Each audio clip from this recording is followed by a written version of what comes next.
ये one factory में क्या करने आता है? साहब हफ्ते में एक बार झाड़ू मारने आना पड़ता है साहब। वन फैक्ट्री में? हाँ साहब, पिछले 10 सालों से बंद है फैक्ट्री, फिर भी देख रेख करने आना पड़ता है। दीक्षित, विक्टिम के बारे में कुछ और पता चला? नहीं सर, चेहरा पूरी तरह से बिगाड़ दिया गया। जेब में से कुछ अगरबत्तियां मिली और हाथ में से ही आटे का गोला। दूसरा गोला इसे वहां झाड़ू लगाते हुए मिला। अगरबत्तियां और आटे का गोला। जेब से कुछ और मिला? नहीं सर, लेकिन इसके हाथ में किशोर गुप्ता गोदा हुआ। पहले कभी सुना है इस नाम के बारे में, किशोर गुप्ता? मैंने सुना है साहब। साहब मेरी घरवाली का मायका भी यहीं पास में है, थिम्बोरी गांव। साहब वहाँ एक किराने वाला हुआ करता था, उसका नाम किशोर गुप्ता था। जी भैया, दाढ़ी बनाने का ब्लेड मिलेगा? जरूर।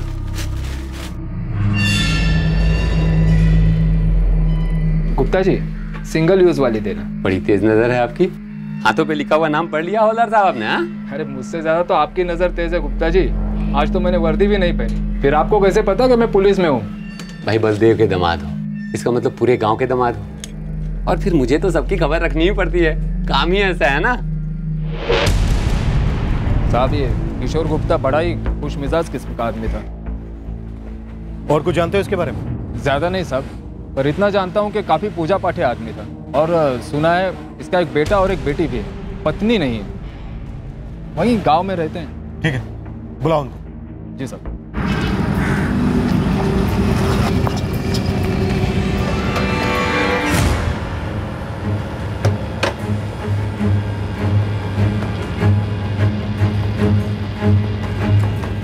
ये किराने की दुकान बंद क्यों है? किराने की दुकान थी साहब, अभी 2 साल से बंद है। तो फिर इसका मालिक किशोर गुप्ता अब क्या करता है? पता नहीं साहब, किशोर गुप्ता ने तो 2 साल पहले ही ये दुकान बेच दी थी। घर कहाँ है उसका? साहब उसका घर, साहब उससे पूछो। अजय, ये साहब किशोर गुप्ता का भतीजा है अजय, इसे पता होगा वो कहाँ रहता है।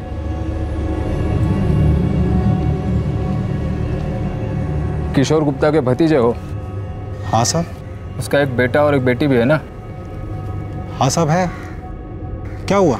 दोनों को बुलाओ।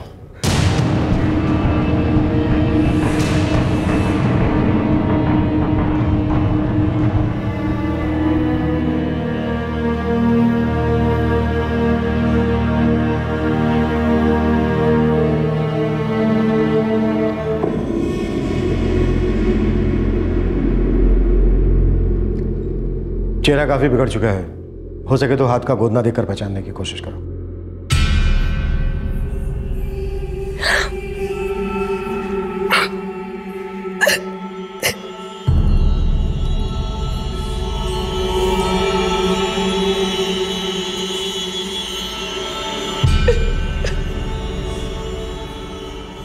साहब, हमारे पापा पूरी दुनिया की भलाई करने में लगे रहते थे। आप किसी से भी पूछ लीजिए, गांव में सबकी मदद करते थे। हाँ सर, ससुर जी की किसी से दुश्मनी हो ही नहीं सकती थी। मनोज। जी सर। तुम्हें किसी पर शक है? तुम दोनों साथ में रहते थे, उनकी पैसों को लेकर किसी के साथ कोई अनबन?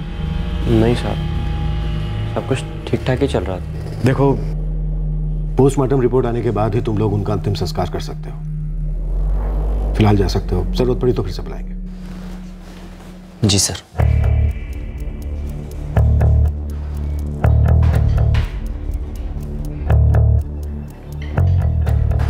दीक्षित, एक बात मेरी समझ में नहीं आ रही है।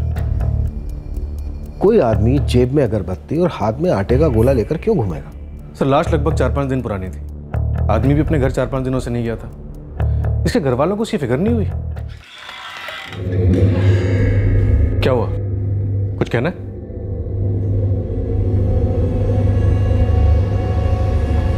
साहब, वो आप दुश्मनी के बारे में पूछ रहे थे ना? कुछ याद आया तुम्हें? साहब हमारा पड़ोसी है तेजपाल, पूरा नाम तेजपाल कुशवाहा। उस पर शक क्यों है तुम्हें? वो आए दिन पापा से झगड़ा करता रहता था। पूजा पूजा पूजा, ये पूजा नहीं है किशोर, पागलपन है। रात के 1 बज रहे हैं। मेरा मुहूर्त खराब कर रहा है तेजपाल, बहुत बुरा होगा। यकीन कर बर्बाद हो जाएगा तू। अरे और क्या बर्बाद हो जाऊंगा मैं? रातों की नींदें तो तूने मेरी वैसे ही बर्बाद करके रखी है। मनोज, किसी दिमाग के डॉक्टर से इलाज करा, तेरे बाप का पागल हो गया ये। इलाज तो तेरा होगा मूर्ख। दुनिया का कोई डॉक्टर बता नहीं पाएगा कि तुझे हुआ क्या है। मुझे धमकी दे रहा तू? तू जानता नहीं है किशोर कि मैं क्या कर सकता हूँ। पूजा करेगा ना तू? पूजा करेगा?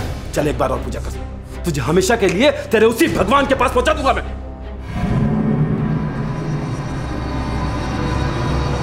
उसके अगले दिन पापा घर से निकल गए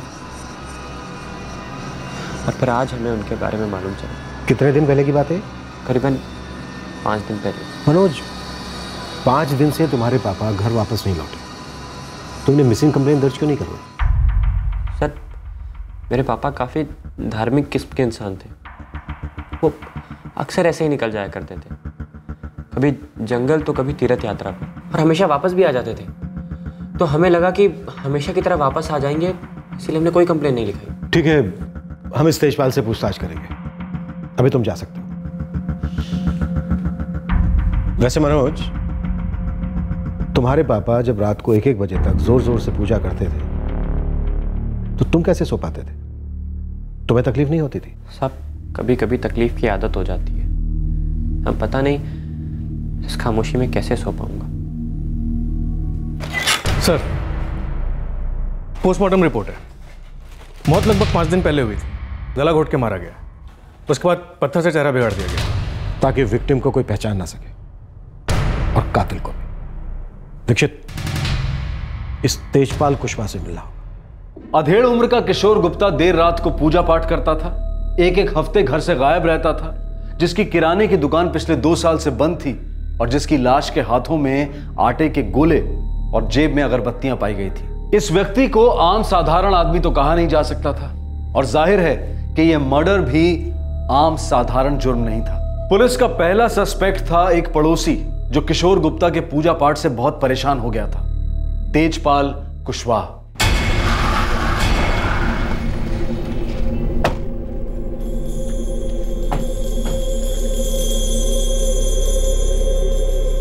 सर, घर उस तरफ है।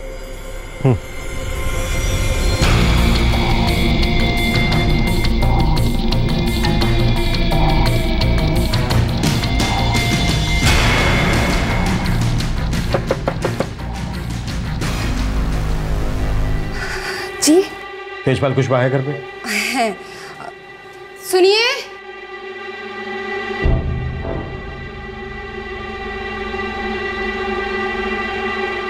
जी, ये मेरी पत्नी दर्शना है। हम लोग यहाँ पास की फैक्ट्री में खाना सप्लाई करते हैं। वही फैक्ट्री जो पिछले 10 साल से बंद है, जहां से हमें आपके पड़ोसी किशोर गुप्ता की लाश मिली। जी, किशोर के मर्डर के बारे में हमने भी सुना है। आपने तो उसे रात के 1-1 बजे तक सुना होगा, झेला होगा। जी, तकलीफ तो बहुत होती थी।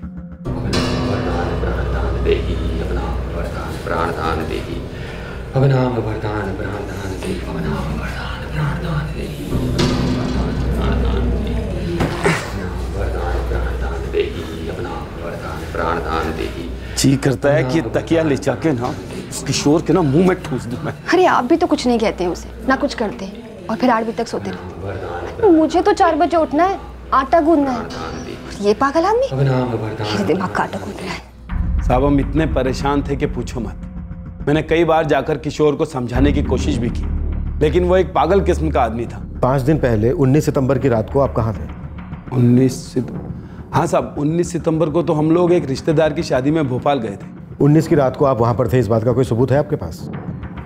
जी बिल्कुल, लेकिन कहीं साहब आप मुझ पर शक तो नहीं कर रहे?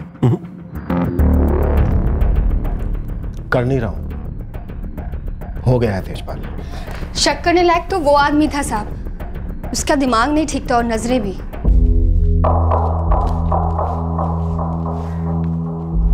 अरे दर्शना। जी किशोर जी। अच्छा, एक बात बताओ, अभी तक तुम लोगों को बच्चा क्यों नहीं हुआ? आपसे मतलब? अरे रुको तो, मतलब यही बात कर रहा हूँ। मेरी बात मानोगी तो तुम्हारी गोद भरेगी। आप मेरा रास्ता छोड़िए। अरे दर्शना। जी हाँ साहब, मेरी पत्नी पर बुरी नजर थी उसकी। दिन भर कोई ना कोई उल्टी सीधी हरकत करता था और रात में पूजा पाठ। जीना हराम करके रखा था उसने हमारा। हमें आप दोनों के फोन नंबर चाहिए। जी हाँ, ले लीजिए।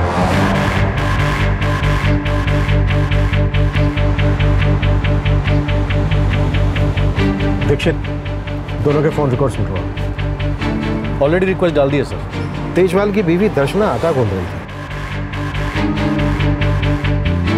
और लाश के हाथ में भी एक आटे का गोला था। दर्शना कह रही थी कि किशोर गुप्ता की नजर ठीक नहीं। अरे रुको तो, मतलब यही बात कर रहा हूँ। मेरी बात मानोगी तो तुम्हारी गोद भरेगी। कहीं ऐसा तो नहीं कि तेजपाल और उसकी बीवी ने मिलकर मार डाला हो किशोर गुप्ता को?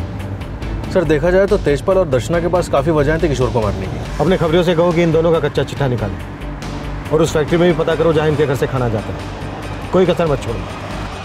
किशोर गुप्ता के मर्डर का प्राइम सस्पेक्ट था उसका पड़ोसी जोड़ा तेजपाल और दर्शना, लेकिन क्या उन्होंने ही किशोर गुप्ता की हत्या की थी? ये केस जितना सीधा दिखाई दे रहा था उतना सीधा था नहीं।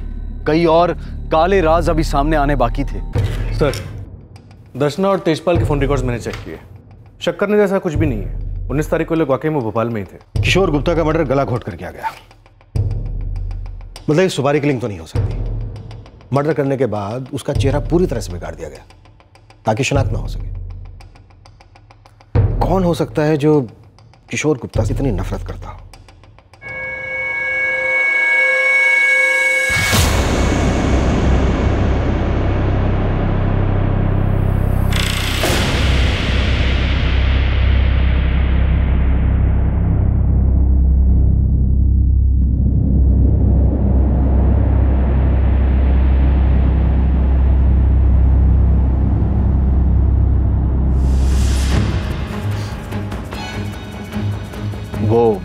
वो जो आदमी है जिसको लिपट कर मनोज रो रहा है, कौन है वो? हाँ साहब, वो नीरज है, हमारी बुआ का लड़का।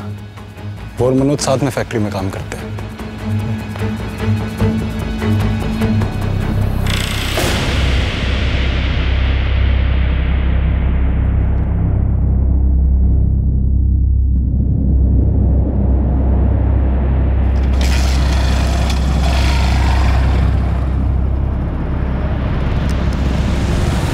दीक्षित, तुमने देखा था किशोर गुप्ता के नाम के आगे क्या लिखा हुआ था? भगत। भगत एक तरह का बाबा होता है। हाँ सर, रात को 1 बजे मंत्र पढ़ना, तेजपाल की बीवी को बच्चा होने के उपाय बताना, ये कोई जादू टोना वगैरह कर रहा था क्या? हो सकता है। और जहां काला जादू वहां काली करतूत है।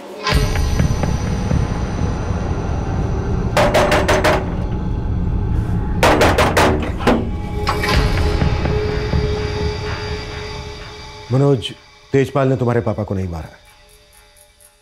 तो फिर किसने मारा है? ये तो तुम्हारे पापा ही हमें बता सकेंगे। मैं आज ही अपने पापा का अंतिम संस्कार करके आ रहा हूँ। हमें तुम्हारे पापा का कमरा देखना है।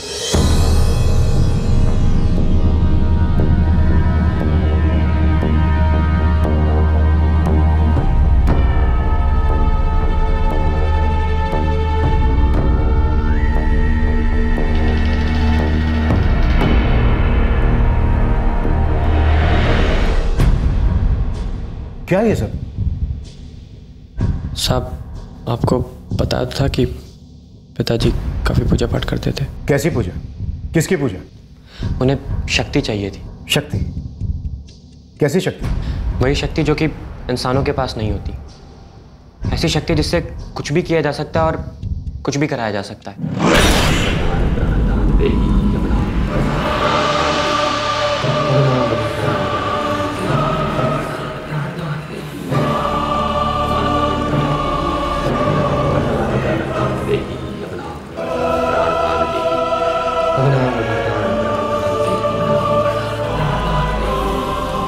साहब,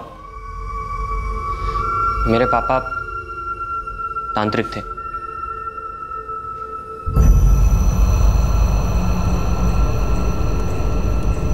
मनोज, तुमने, तुम्हारी बहन और तुम्हारे जीजा ने हमें ये तांत्रिक वाली बात बताई क्यों नहीं? साहब, आपको बताया तो था कि पापा काफी पूजा पाठ करते थे। पूजा पाठ अलग है और तुम्हारे पापा जो यहाँ करते थे उसे पाखंड कहते हैं। पूजा पाठ और पाखंड में बहुत बड़ा फर्क है, उतना ही बड़ा फर्क जितना कानून और जुर्म है। और तुम्हारे पापा जो यहाँ करते थे ना, वो कानूनन जुर्म है। साहब, मुझे इतना सब कुछ नहीं पता। अच्छा, दीक्षित, इसे और इसके जीजा अमित को थाने लेकर आओ।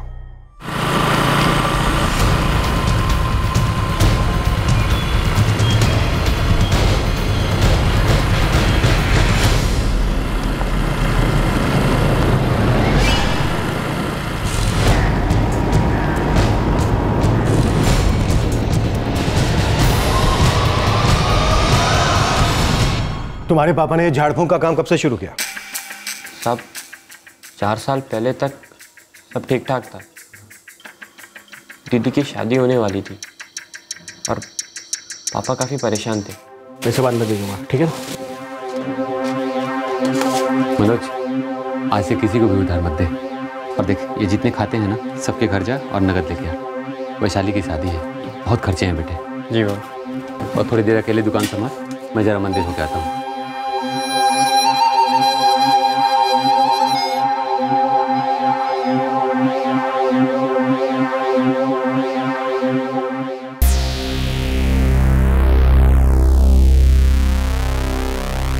साहब मेरे पापा गुरुजी को बहुत मानते थे। कोई भी काम शुरू करने से पहले उनसे जरूर मिलते थे। ये गुरुजी कौन है? वो हमारे गांव के बाहर वाले मंदिर में रहते थे। किशोर, अपनी आंखें खोलो। सही रास्ता दिखा तुम्हें? तुम्हारी बेटी की शादी बिना किसी अड़चन के हो जाए और जो पैसों की तकलीफें हैं वो भी सारी दूर हो जाए। मुझे अपनी चरणों में जगह दे दो गुरुजी। मुझे अपनी चरणों में जगह दे दो गुरुजी। उठो किशोर, उठो। गुरुजी, अपनी विद्या मुझे भी सिखा दो। विश्वास करो गुरुजी, जान दे सकता हूँ आपके लिए। मेरी विद्या किसी की जान लेने या जान देने के लिए नहीं, वो तो लोगों को मरहम लगाने के लिए। हाँ, सीखने में जान पर बनाती है। बहुत संघर्ष करना होगा। मंजूर है? मंजूर है गुरुजी। वो गुरुजी तांत्रिक थे? हाँ, लेकिन वो ये काला जादू वगैरह नहीं करते थे। सफेद जादू करते थे। जादू होता भी था, तुमने खुद देखा कभी? नहीं साहब, मैं खुद तो कभी नहीं देखा और मुझे नहीं लगता कि ये जादू वादू कुछ होता है। और पता नहीं ऐसा क्या घुस गया था पापा के दिमाग में। वैशाली, अब तू ही समझा अपने पापा को। अरे दुकान किसी और को दे रहे चलाने के लिए, खुद चले जाएंगे पहाड़ों में, संन्यास ले रहे। मैं कोई संन्यास नहीं ले रहा हूं और ना ही मैं कहीं बाहर जा रहा हूं। मैं तो अपने अंदर जा रहा हूं। देखो, जिस चीज के बारे में तुम लोगों को पता नहीं है उसमें दखल मत दो। पापा, लेकिन दुकान किसी और को देने की क्या जरूरत है? बेटी, मेरे गुरुजी ने मेरा भविष्य देखा है। ये दुकान अब मेरे लिए बहुत छोटी पड़ जाएगी। मुझे तो अपने अंदर के ब्रह्मांड को चलाना है, उसे काबू में करना है। लेकिन पापा, अपना मनोज संभालेगा ना दुकान? ये करेंगे ना मदद? जी बाबूजी, हम लोग हैं ना, हम लोग संभालेंगे दुकान। आप अपना पूजा पाठ जारी रखिए। जमाई बाबू, ये हमारा घरेलू मामला है। आप इसमें ना पड़े तो ज्यादा अच्छा होगा। जी, गलती होगी। सर,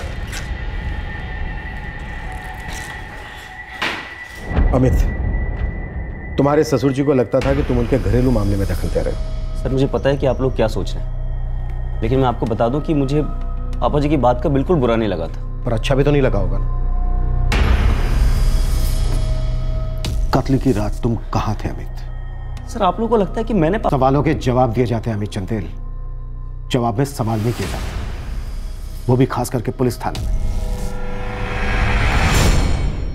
किशोर गुप्ता के अतीत के कई कंकाल सामने आने लगे। धीरे धीरे एक ऐसे आदमी और उसकी दुनिया का चित्र उभरने लगा जहां बेचैनी, डर और धोखे के प्रेत हर कदम पर घात लगाए बैठे थे। किशोर गुप्ता के साथ कुछ ऐसा हुआ था जिसकी वजह से उसने नैतिकता की लकीर पार कर ली थी। लेकिन सवाल यह था कि क्या यह लकीर सिर्फ किशोर गुप्ता ने पार की थी? जिस रात तुम्हारे ससुर किशोर गुप्ता का मर्डर हुआ, उस रात तुम कहां थे अमित? उस रात मैं घर पे ही था, फिल्म देख रहा था टीवी पर अपनी बीवी के साथ। और तुम मनोज? मैं भी घर पे ही था, फिल्म देख रहा था। हमें तुम दोनों के मोबाइल नंबर चाहिए।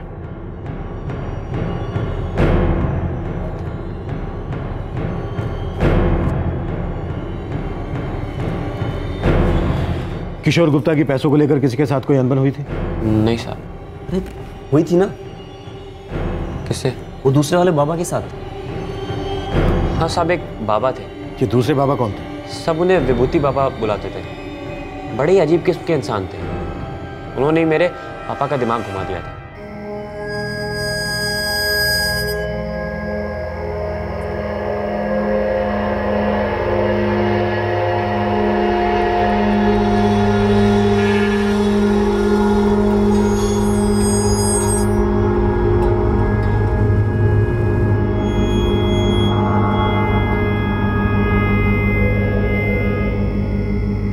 किशोर गुप्ता, बोलो कैसे आना हुआ?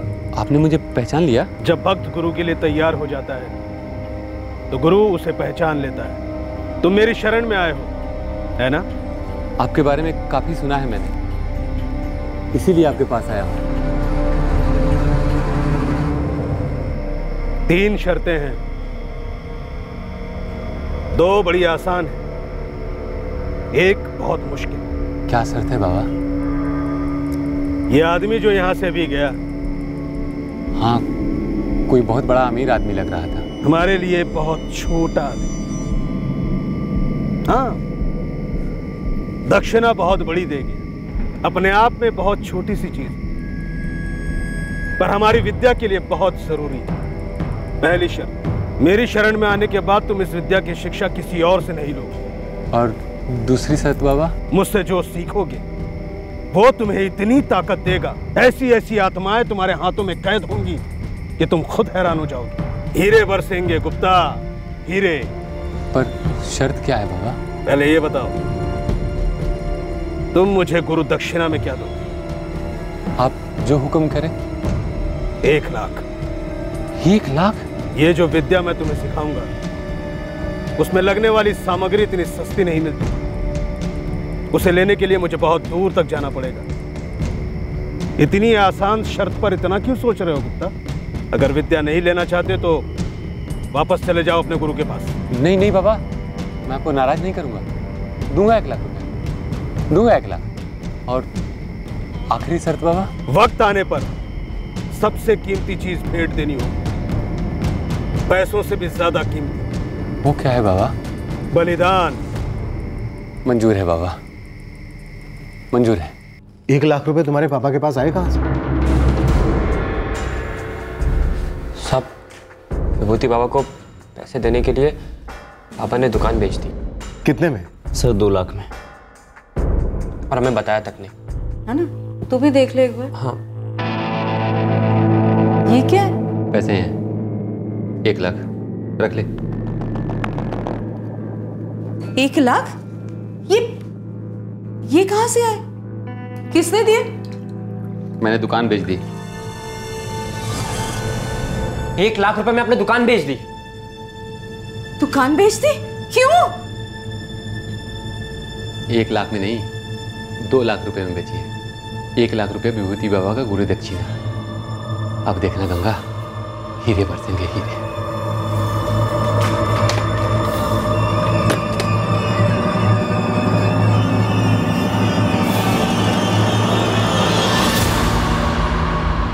इस दुनिया में ऐसी कोई ताकत नहीं जो दिन को रात कर सके और रात को दिन। हम कोशिश भी करें तो भी फल हमेशा कड़वा ही मिलता है।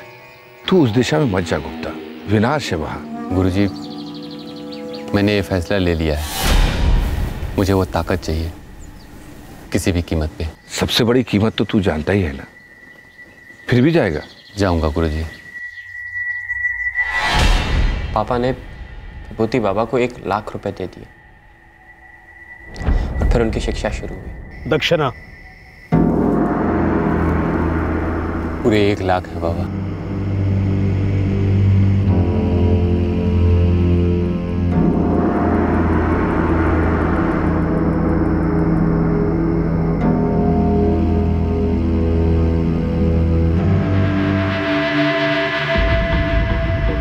गुप्ता, आज से तुम उस दुनिया के हो जहां इंसान अपनी साधना की ताकत से कुछ भी कर सकता है। सही गलत कोई मायने नहीं रखता, सब ताकत का खेल है। ये एक नशा है जो कभी उतरेगा नहीं।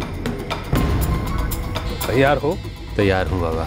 आज रात भर सोना नहीं, मैं एक मंत्र दूंगा। एक कमरे में अकेले बैठकर उसका जाप करते रहो और सूरज निकलने के पहले गांव के बाहर तालाब के पास मुझसे मिलो। ये कुछ चीजें हैं जो तुम्हें साथ में लेकर आनी, बाकी की चीजें मैं लेकर आऊंगा। आटे के गोले? अपने हाथों से बनाना। गुप्ता, ये तो शुरुआत है। ऐसे ऐसे तंत्रों की ताकत बताऊंगा तुम्हें कि किसी को भी अपने वश में करो। आप धन्य हैं, धन्य हैं। या वैदि शक्ति रूपम सर्वनाशम दुष्मनम दुष्पनम सर्वनाशम शक्ति देहि मोहि, शक्ति देहि मोहि।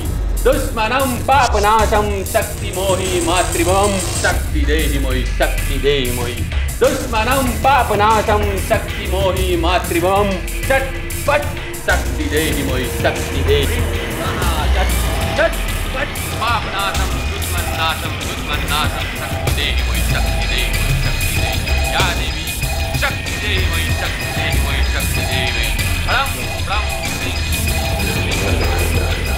किशोर सटिया गया है क्या? अब तो गंगा भाभी भी बहुत परेशान करती है। मनोज,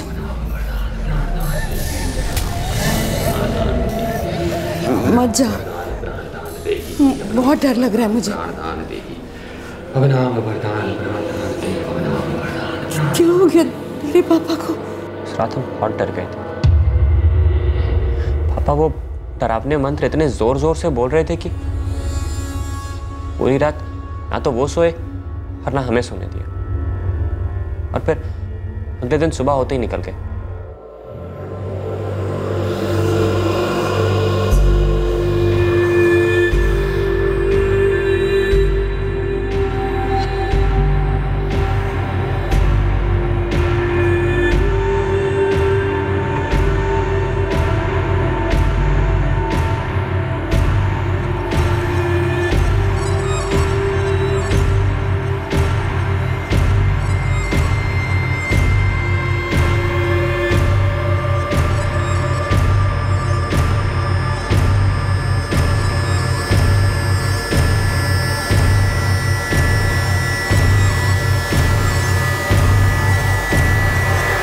विभूति बाबा भाग गया था।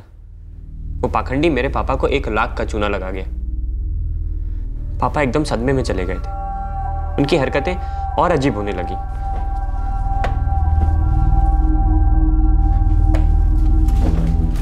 अरे ये क्या ढूंढ रहे हैं आप? बाकी के 1 लाख कहाँ गए? वो किस लिए चाहिए? विभूति बाबा कहीं चले गए। शायद उनका कहीं से बुलावा आ गया है। आपके विभूति बाबा हमारे 1 लाख रुपए लेकर भाग गए। इस बात को मान क्यों नहीं लेते आप? चुप कर मनोज, तू बीच में ना पड़। मनोज बीच में ना पड़े, मैं बीच में ना पड़ूं। वैशाली चुप रहे। जमाई बाबू को डांट दिया आपने। जो मर्जी करेंगे आप। तू पैसे नहीं देगी तो हमेशा के लिए घर छोड़ के चला जाऊंगा। माँ तुम पैसे नहीं दोगी। ठीक है, आइंदा तुम लोग की शक्ल नहीं देखूंगा मैं। रुकिए। माँ तुम पैसे नहीं। मनोज चुप कर तू।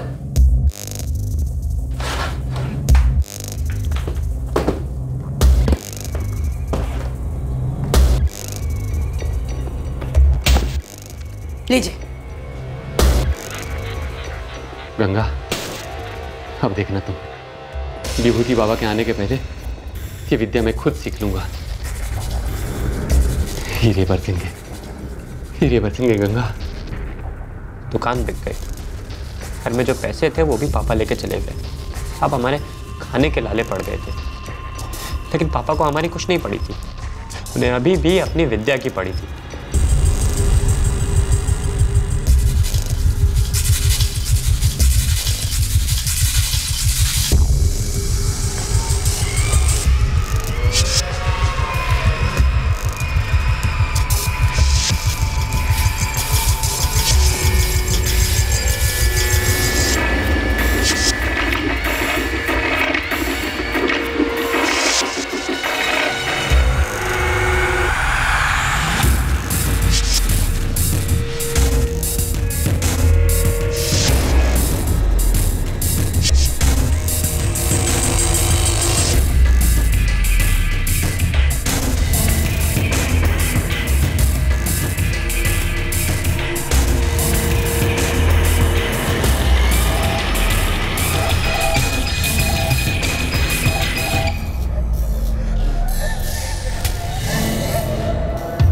ये लो बेटा, कुछ साड़ियाँ और गहने, इन्हें अपने पास रखना। इस घर में रहेंगे तो जरूर बिक जाएंगे। माँ तुम कुछ दिनों के लिए हमारे घर रहने चलो ना। हाँ माँ जी, वैशाली ठीक कर रही है। नहीं, मैं यहीं रहूंगी। पता नहीं क्यों पर आजकल मुझे ऐसे लगने लगा है जैसे मैं ज्यादा दिन जिंदा नहीं रहूंगी। उसके बाद मेरे पापा ने मेरी माँ को मार दिया। कोई जबरदस्त धोखा खाने के बाद इंसान या तो टूट जाता है या फिर बुरी तरह से रूठ जाता है। किशोर गुप्ता रूठ गया था। विभूति बाबा वाले हादसे ने ना सिर्फ उसके अरमानों को ठेस पहुंचाई थी, बल्कि उसके अहंकार और पुरुषार्थ पर भी वार किया था। किशोर गुप्ता ने अब ठान लिया था कि वो सारी दुनिया को साबित करेगा कि वो एक असाधारण, एक शक्तिशाली तांत्रिक है। और इस जिद और अड़ियलपन के हवन में रिश्तों की बलि चढ़ने लगी।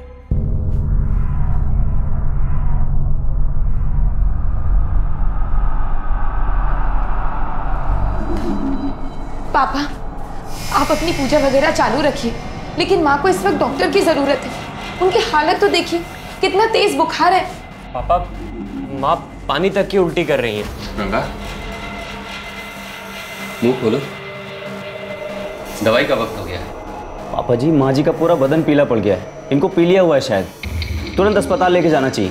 तुमको, तुम सबको, डॉक्टर को, सबको यही लगेगा कि इसे पी लिया हुआ है, लेकिन मुझे साफ दिख रहा है इस पीले पर्दे के पीछे एक काला सांप बैठा है जो मेरी तपस्या भंग करने के लिए इसे तड़पा रहा है। कोई डॉक्टर वॉक्टर की जरूरत नहीं है। ये मेरी पत्नी है, मैं ही इसका इलाज करूंगा। पहले इस काले सांप का शिकार तो कर लूं। तुम लोग जाओ यहां से बाहर, जाओ। लेकिन पापा जी, माँ जी की फिर से हमारे पारिवारिक मामले में दखल। जाइए आप लोग।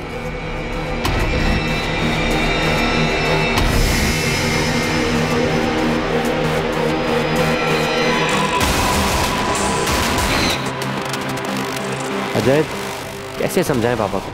उनको आज तक कोई कुछ समझा पाया है? वो सुनेगी नहीं किसी की, ना मेरे बाप की ना इसके बाप की। और जब से वो बाबा बनने लगे हैं ना, रिश्तेदारों को दूर ही रखा है उन्होंने अपने आप से। वो सब तो ठीक है अजय, लेकिन इस वक्त मामी की जान खतरे में, उसके बारे में सोचो। अरे मैं भी यही चाहता हूँ काकी जल्दी से ठीक हो जाए। मेरे पास एक रास्ता है, आप दोनों साथ देंगे मेरा? मुझे मेरी माँ को किसी भी हालत में बचाना था। उनकी हालत बहुत ही खराब हो चली थी। आलम बालम प्रतिकालम ओ विराट नामकारम। आलम बालम प्रतिकालम ओ विराट नामकारम। श्रीम तक्षक, श्रीम श्रीम तक्षक, श्रीम श्रीम तक्षक, श्रीम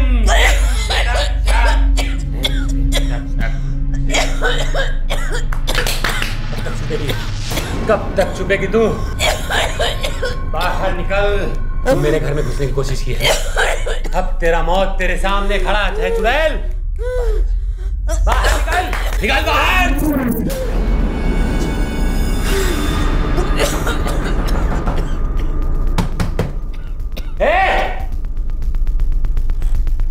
अब बहुत हो गया किशोर, बंद कर दे ये सब, नहीं तो पुलिस बुला लूंगा मैं अभी। मैं तेरे मेरे हुए बाप दादाओं को बुलाऊंगा। बकवास बंद कर अपनी, और गंगा भाभी को किसी अस्पताल ले जा। ये पी लिया जानलेवा होता है। कहीं तू वही काला नाग तो नहीं जो मुझसे जलता है? मैं तेरे से क्यों जलने लगा? जैसे बिना औलाद वाले औलाद वाले से जलते हैं। पीट दूंगा तुझे अभी किशोर, पकड़ कर। पीटने से तो तू बाप बनेगा नहीं। सुन सुन, बैठ बैठ, यहाँ बैठ। तुझे एक बात बताता हूँ, सुन। तुम दोनों मुझसे इलाज कराओ। अगले अमावस को बहुत अच्छा मुहूर्त है। तेरी पत्नी का चेहरा गुलाब की तरह खिल उठेगा, वो माँ बनेगी और तू बाप। सोच इस बार, सोच। मेरा फीस सिर्फ 1 लाख। बोल मंजूर? भगवान को ना शायद यही मंजूर है। ऐसे ही तड़पेगी गंगा भाभी। अरे बदनसीब है वो जो तेरे जैसा पति मिला, और बदनसीब है ये बच्चे जो तेरे जैसा बाप मिला। सबकी जिंदगी हराम कर दी तूने। हाँ, अंगूर खट्टे हैं तेजपाल, अंगूर खट्टे हैं। हाँ? जा।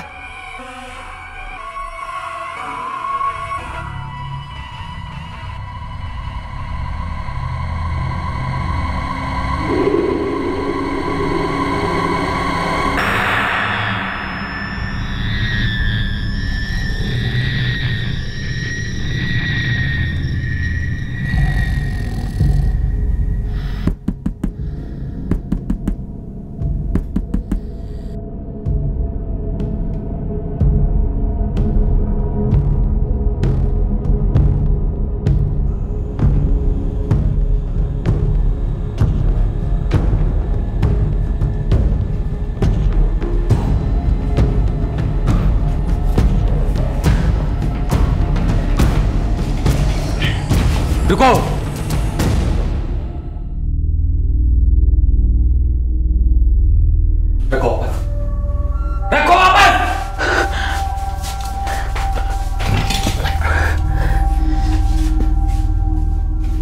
लेके जा ले। अस्पताल? काका बहुत खराब हालत है गंगा काकी। मामा जी आप चाहे जो भी कर लीजिए, हम मामी को अस्पताल लेकर ही जाएंगे। मेरे लाश से गुजर के जाना होगा। और मनोज तू अपने बाप को मारेगा? पता है ना पूरी जिंदगी में तुझे कितना तड़पाऊंगा। मेरे शक्तियों का अंदाजा नहीं है तुम लोगों को। दफा जाओ इससे पहले कि मेरे मुंह से कोई श्राप निकले। दफा जाओ। पापा ने किसी की नहीं सुनी और मां चल बसी तड़प तड़प के।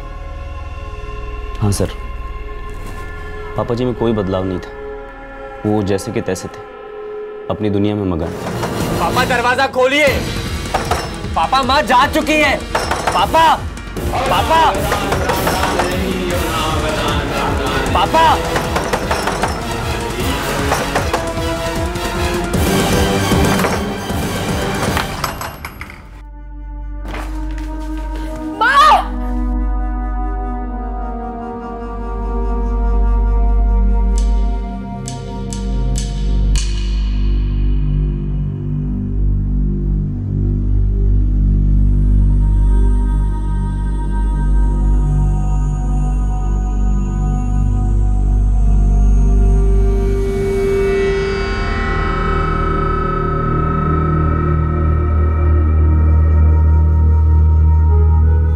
माँ जा चुकी थी और बाबा लाश को जिंदा करने में लगे थे। एक तरह से बाबा पागल ही हो गए थे। माँ के जाने के बाद एक और मुसीबत शुरू हो गई।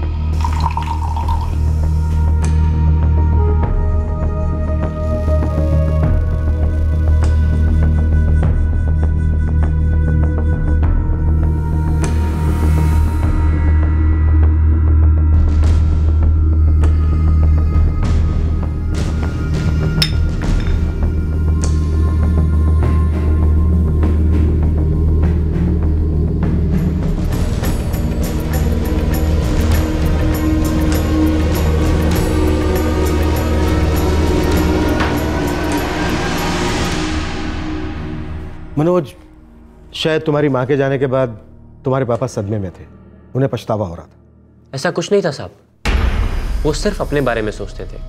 और अगर उन्हें किसी बात का पछतावा था तो इस बात का कि वो अपनी तंत्र विद्या से माँ को बचा नहीं पाए। हाँ सर, पिछले कुछ समय से तो बहुत ही डरावने काम करने लगे थे। और एक दिन तो मुझसे रहा नहीं गया साहब। मैं फैक्ट्री से थका हारा घर लौटा और तब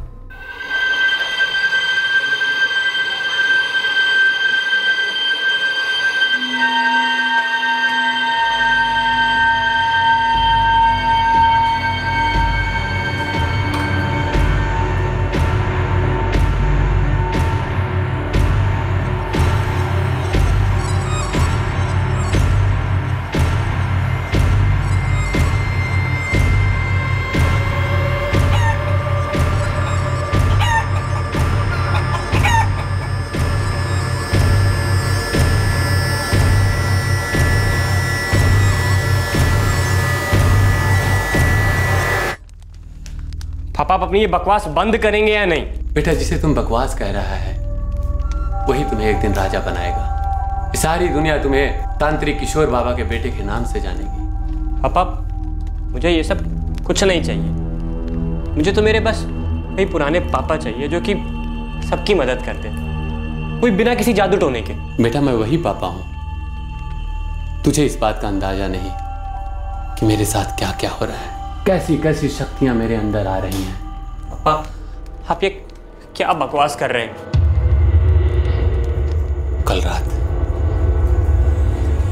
कल रात उस दिव्य शक्ति ने मुझे बताया कि उन सारी शक्तियों को पाने से मैं सिर्फ एक कदम दूर हूं। आप ये क्या बोल रहे हैं? मुझे कुछ समझ में नहीं आ रहा है। सिर्फ एक कदम, एक बलि।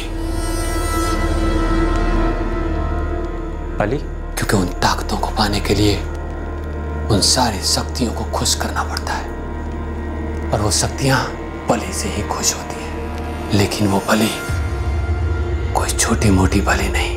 बलि तो आप पहले ही दे चुके। मां की मौत किसी बलि से कम नहीं थी। लेकिन क्या हुआ? आई कोई ताकत आप में? नहीं ना। पापा आप इस बात को समझ क्यों नहीं जाते कि आप जो भी कर रहे हैं झूठ है, पाखंड है। ना तो आप में कोई शक्ति थी और ना कोई आप में शक्ति आएगी। एक बली हो जाने दो, फिर तुम्हारी राय खुद ब खुद बदल जाएगी। शीलाधरम में हम पटियम पिडम्बरम हरगम निकामी। तो मनोज, तुम्हारे पापा ने क्या बड़ी बली का इंतजाम कर लिया था? मुझे क्या पता साहब, मैं तो उन्हें मना ही करता रहता था। पापा ही कहीं कहीं चले जाते थे, गायब रहते थे। मुझे लगता है किसी ने उनसे दुश्मनी या गुस्सा निकाला है। उनकी बलि देकर? लगता तो ऐसे ही है मनोज, तुम्हारे पापा का कत्ल दुश्मनी या फिर डर की वजह से हुआ। जो भी जिसने भी ये किया है, आप उसे जल्दी पकड़ लीजिए। अब मेरे पापा तो वापस आ नहीं सकते, लेकिन जैसे भी थे तो मेरे पापा ही।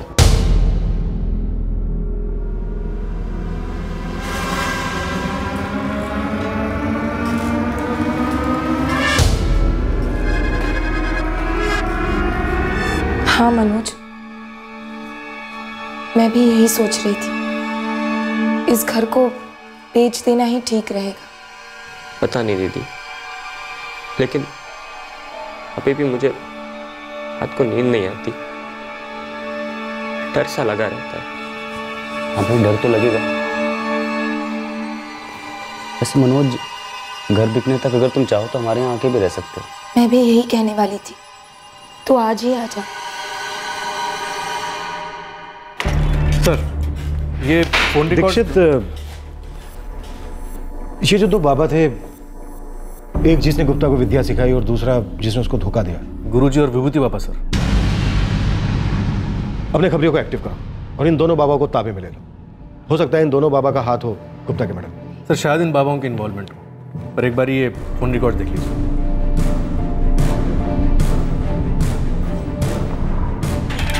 साहब, कुछ पता चला है, एक बंदा है, मिल लीजिए।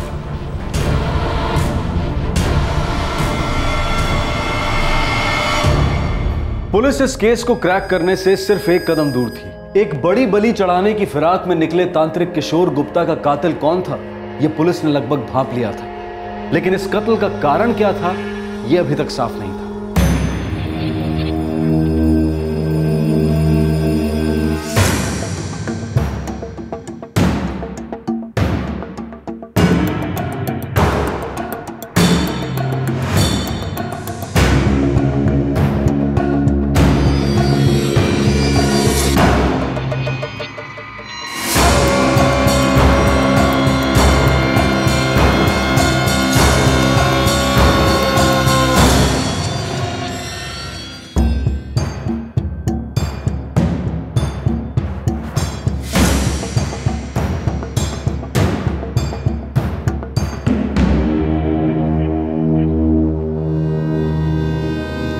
चलो, सिर्फ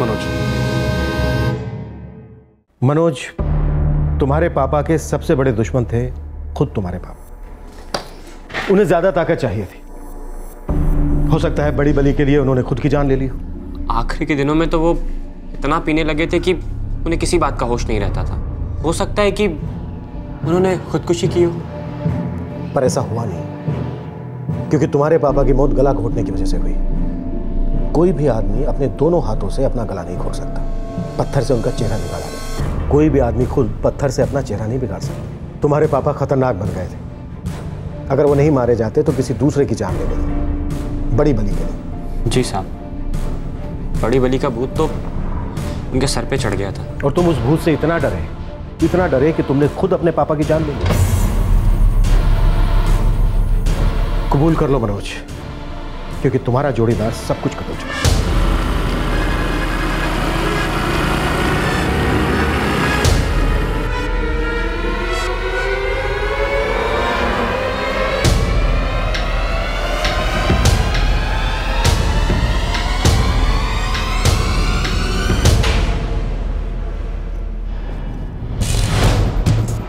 नीरज, तुम मनोज की बुआ के लड़के हो ना, और उसके सबसे अच्छे दोस्त भी।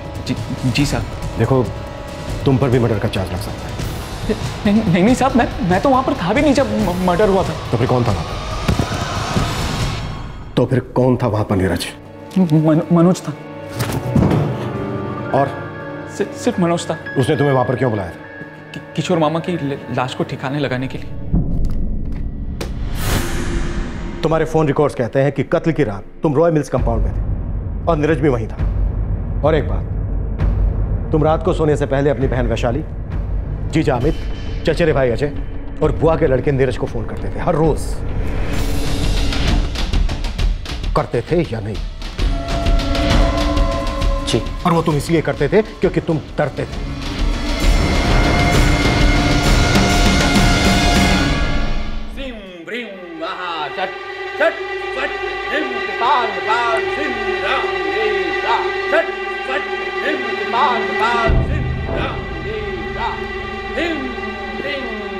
हेलो दीदी। हाँ साहब, मनोज रोज फोन करता था सोने से पहले। क्यों? ये देखो, एक भी दिन नहीं चुका है जिस दिन उसने बात न की। साहब, मेरा भाई अपने आप को बहुत अकेला महसूस करता होगा, इसलिए। लेकिन आप लोग ये सब क्यों पूछ रहे हैं? मेरे हिसाब से उसे बात करके थोड़ा अच्छा लगता होगा कि शायद उसका कोई है। सर, उसे डर लगता था।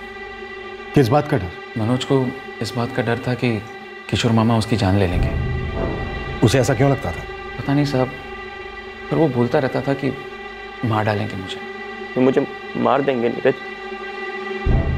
तुम देखना, पापा एक दिन सच में मुझे मार देंगे। और इस डर ने तुम्हें इतनी ताकत दे दी कि तुमने अपने पापा का कत्ल कर दिया। मेरे पापा तो कब के मर चुके थे। ये तो बाबा था, तांत्रिक बाबा, लालच में अंधा। शैतानी ताकत पाने के लिए ये कुछ भी दांव पे लगा सकता था। तुम्हारे पापा ने कभी कोई तुम्हें किसी तरह की धमकी दी थी या अटैक किया हो? मेरी हर रात कांपते कांपते गुजरती थी साहब। मुझे उनके मंत्रों की आदत कभी नहीं पड़ी थी। मेरी जिंदगी हराम हो गई थी और माँ के जाने के बाद तो एक रात भी नहीं सोया था मैं।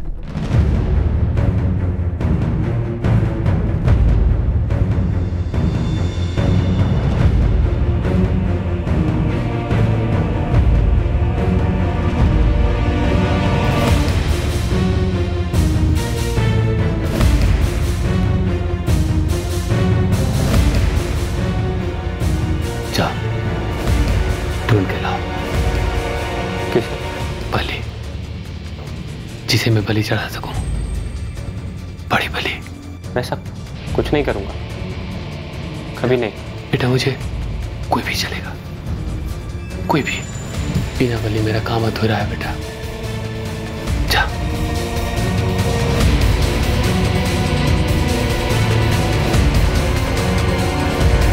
जिस तरह से पापा ने मुझे देखा, मैं समझ गया था कि वो मुझे भी मार सकते हैं।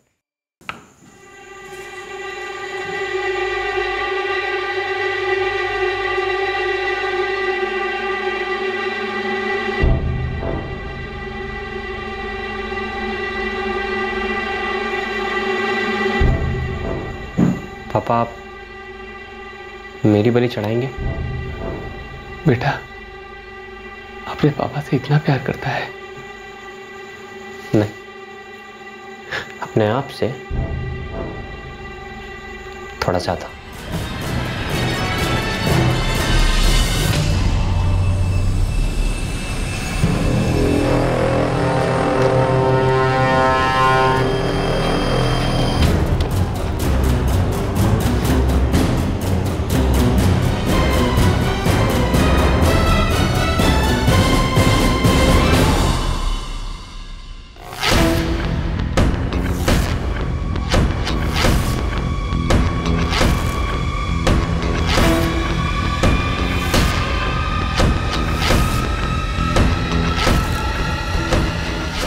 मुझे जो ठीक लगा मैंने वही किया।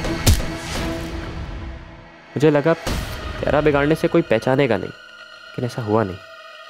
मुझे ऐसा नहीं करना चाहिए था, लेकिन कर दिया। मुझे कुछ समझ में नहीं आ रहा था। हाँ, लेकिन नीरज को नहीं बुलाना चाहिए था मुझे। तुम में और तुम्हारे पापा किशोर गुप्ता में कोई खास फर्क नहीं है मनोज। तुमने पूरे होशो हवास में अपने पिता की हत्या की। जब इंसान दूसरे की जिंदगी की परवाह किए बगैर सिर्फ अपने बारे में सोचता है तो यह भी एक तरह का स्वार्थ होता है मनोज। और एक बात, तुम डर रहे थे, तुम्हें डर था कि कहीं तुम्हारे पापा बलि के नाम पर तुम्हारी हत्या ना कर दें। अगर ऐसी ही बात तो अपना घर छोड़कर अपनी बहन के घर चले जाते। साहब वो मेरी बहन का घर है, आखिर कब तक रहता अपने बहन के ससुराल में? एक ना एक दिन तो वापस आना ही पड़ता। हमारे पास भी तो आ सकते थे।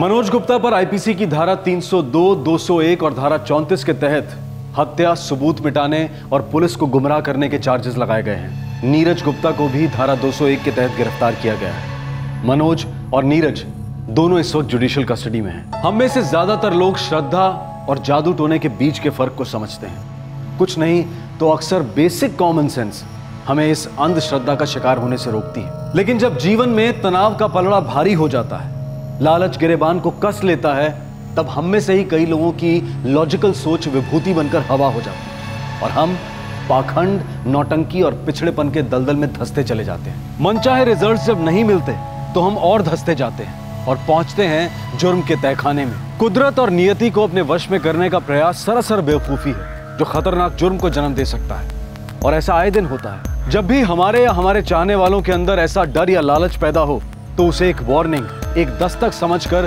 तुरंत सतर्क होने की जरूरत है। काला जादू, सफेद जादू, ये सिर्फ एक बेतुकी सोच है। इससे न कभी किसी का भला हुआ है और ना ही होगा।